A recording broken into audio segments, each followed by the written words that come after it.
అసలు హైదరాబాద్కి ఏదో దయ్యం పట్టినట్టే పట్టింది అనుకుంటా. ఈ ఎండ కూడా ఈ వర్షం కూడా పాపం టైమింగ్ ఫాలో అవుతుందండి. పొద్దంతా ఎండ, ఇందాక వచ్చేప్పుడు ఫుల్ ఎండ బయట కూడా. నిన్న మధ్యాహ్నం కూడా మనం ఏదో బయటికి వెళ్తే ఎండే ఫుల్, వామ్మో ఇదే ఎండరా బాబు అనుకున్నాం. సీన్ కట్ చేస్తే 4 నుంచి స్టార్ట్ అయింది. 4 నుంచి ఇట్లా మెల్లగా వస్తున్నాయి కారు మబ్బులో బస్సు మబ్బులు, ఏడు మబ్బులు మెల్లగా 4కి స్టార్ట్ అవుతున్నాయి. 5కి చీకటి అయిపోయింది మొత్తం. కథం 5కి డ్యూటీ ఎక్కారు సారు. 8 దాకా ఒక రౌండ్ వేసుకొని దిగారు.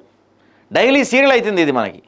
5కి డ్యూటీ ఎక్కుతున్నారు సార్, 5కి 6కి కరెక్ట్గా ఆఫీస్లో అయిపోయే టైంకి 9-10 దాకా ఒక రౌండ్ వేసుకొని వెళ్తున్నారు. ఇంత వర్షాలు ఎప్పుడు చరిత్రలో ఎప్పుడు చూడలే ఇంత వర్షాలు. ఈ వారం రోజుల్లోనే ఈ వర్షాల ధాటికి 4 చనిపోయారు, నీళ్ళల్లో కొట్టుకుపోయి వరదల్లో కొట్టుకుపోయి. నిన్న కూడా ఇక్కడ మన బల్కంపేట దగ్గర ఈ ఇన్నర్ రింగ్ రోడ్ ఉంటుంది, అది నేచర్ క్యూర్ రైల్వే స్టేషన్ గాను ఈ హైదరాబాద్ పబ్లిక్ స్కూల్కి మధ్యలో ఒక దారి ఉంటుంది. అక్కడ బల్కంపేట ఫ్లైఓవర్ అంటారు, రైల్వే బ్రిడ్జ్ కింద నుంచి వరదలో ఒక అతను బండితో సహా కొట్టుకుపోయి చనిపోయాడంట. నిన్న మొన్న జరిగింది ఇది.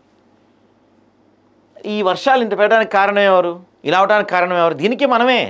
గ్లోబల్ వార్మింగ్, ప్రకృతి పరిస్థితులు మారిపోయినాయి, గాలుల తీరు మారింది, మేఘాల్లో ఈ ఉక్కపోత పెరిగిపోయి ఉక్కపోతలో తేమ ఇమిడిపోయి ఈ వర్షాలు కారణమవుతున్నాయి.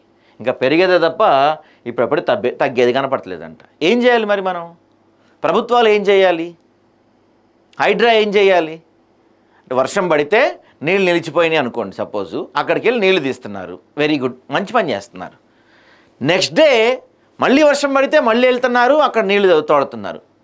నెక్స్ట్ డే మళ్ళీ సేమ్, ఇది రిపీట్ అవుతుంది. అంటే ఈరోజు అక్కడ వాటర్ ల్యాగ్ అయింది, వాటర్ నిలిచిపోయినాయి, రేపు మళ్ళీ వర్షం పడితే నిలిచిపోకూడదు, ఏం చేయాలి అని ఒక ప్రణాళిక కనపడుతుందా? అప్పటికప్పుడు ఏదో వస్తున్నారు, చేస్తున్నారు, వెళ్ళిపోతున్నారు. వచ్చాడు చేశాడు వెళ్ళిపోయాడు, వచ్చాడు చేశాడు వెళ్ళిపోయాడు అంటే వస్తున్నారు చేస్తున్నారు వెళ్ళిపోతున్నారు, వస్తున్నారు చేస్తున్నారు వెళ్ళిపోతున్నారు. కానీ సొల్యూషన్ కదా మనకు కావాల్సింది. ఇప్పుడు ఒక ఇది ప్రాబ్లం వచ్చిందండి, టెంపరీ ఇది ఆలోచిస్తున్నారు కానీ మీరు దానికి ఒక పర్మనెంట్ సొల్యూషన్ ఏంటి, పర్మనెంట్గా అలా కాకుండా ఏం చేయాలి అనే అంశాలు మాత్రం కొంచెం కూడా ఆలోచించట్లేదు. సమయం గురువారం సాయంత్రం 4 గంటలు, ఏదో బిగ్ బాస్లో చెప్పినట్టు రాశారు వీళ్ళు. బిగ్ బాస్లో చెప్తారుగా, సమయం సాయంత్రం 4:30 ఉద్యోగులంతా కార్యాలయం నుంచి ఇళ్లకు బయలుదేరే వేళ ఒక్కసారిగా ఆకాశం మేఘావృతమైంది. గంటసేపు ఆగకుండా కుండపోత వర్షం, రోడ్లన్నీ కాలువలా మారాయి. వరద కారణంగా ఎక్కడికక్కడ వాహనాలు ఆగిపోయాయి. మొత్తం రాత్రి 9:30 గంటల వరకు ట్రాఫిక్ స్తంభించిపోయింది. ఇటీవల నగరంలో ఆకస్మికంగా మేఘాలు గర్జిస్తున్నాయి, కుండపోత వానలు ఎక్కువయ్యాయి. రహదారులు కాలువలుగా, కాలనీలు తటాకాలుగా మారుతున్నాయి. లోతట్లో నీళ్లలో నీరు చేరి ప్రజలు అల్లాడిపోతున్నారు. గత ఆదివారం 3 వ్యక్తులు నాలలో కొట్టుకుపోయిన ఎవరన్నా గల్లంత అయితే 24 గంటల తర్వాత మృతి చెందినట్టుగా అధికారికంగా ధృవీకరిస్తున్నారు. బుధవారం రాత్రి వరదలో చిక్కుకొని బల్కంపేట ప్రాంతంలో ఒక యువకుడు మృత్యువాత పడ్డారు. ఇదిగో చూసారా, సగం కారు మునిగింది ఆల్రెడీ. దీని అంతటి కారణం ఏంటయ్యా అంటే, ఎక్కడ పడితే అక్కడ మనం ఈ చెరువుల్ని గుట్టల్ని ఆక్రమించేసుకోవటం,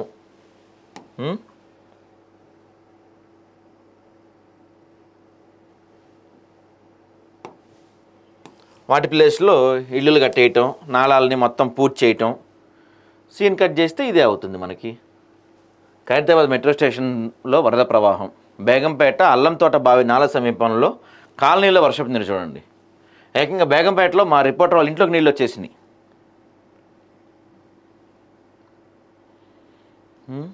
నేడు రేపు కూడా ఇలానే ఉండబోతున్నాయండి వర్షాలు. ముషీరాబాద్ ప్రాంతంలో పలు కాలనీల్లో 2 రోజులుగా ముంపులోనే ఉన్నాయి. గాంధీనగర్, అశోక్ నగర్, హిమాయత్ నగర్లో కొన్ని అపార్ట్మెంట్లు, సెల్లార్లు మునిగాయి. పాత బస్తీలో పలు ప్రాంతాలు, ఖైరతాబాద్ బస్తీలు, అమీర్పేట్, బల్కంపేటలో కొన్ని కాలనీలు నీటిలోనే ఉన్నాయి. సికింద్రాబాద్ కంటోన్మెంట్, కుత్బుల్లాపూర్ నియోజకవర్గాల్లోని పలు చోట్ల ఇవే వెతలు. జూబ్లీహిల్స్ నియోజకవర్గం కృష్ణానగర్లో రహదారులపై 2 మీటర్ల లోతు నీటి ప్రవాహం ఉంది. అనేక చోట్ల ఇళ్ల ముందు నిలిపి ఉంచిన 10ల సంఖ్యలో బైకులు నాళాల్లో కొట్టుకుపోయాయి. ఈ దుస్థితికి కారణం తక్కువ సమయంలో ఎక్కువ వర్షం కురవడం ఒకటైతే, నాళాల నిర్వహణ సరిగ్రమంగా లేకపోవటం. నాళాల్లో వరద ఇంకే ఏర్పాట్లు ఎక్కడా లేవు. ఇళ్లపై కురిసిన వర్షం అంతా రోడ్లపైకే వస్తుంది, మొత్తం కలిసి ఏరులే ప్రవహిస్తుంది. మరోవైపు అవసరాలకు సరిపడా వరద కాల నిర్మాణం జరగలేదు, ఉన్న వాటిలో పూడిక తీయట్లేదు.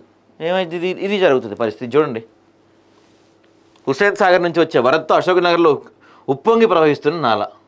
ఈ పక్కన కాలనీలు మొత్తం చూసారు, ఆల్రెడీ వాటర్లోనే ఉన్నాయి. చూడండి పాపం ఈ అబ్బాయి ముషీరాబాద్ సమీపంలోని బోలక్పూర్కి చెందిన మొహమ్మద్ షర్ఫుద్దీన్ వరద నీటిలో మునిగి ప్రాణాలు కోల్పోయారు. ఎస్ఆర్ నగర్ ఇన్స్పెక్టర్ చెప్పిన దాని ప్రకారం 9:30 గంటలకు బయలుదేరగా మార్గ మధ్యంలోని బల్కంపేట్ అండర్ బ్రిడ్జ్ కింద నిలిచిపోయిన వరదలో రాత్రి 11:30 గంటలకు చిక్కున్నాడు.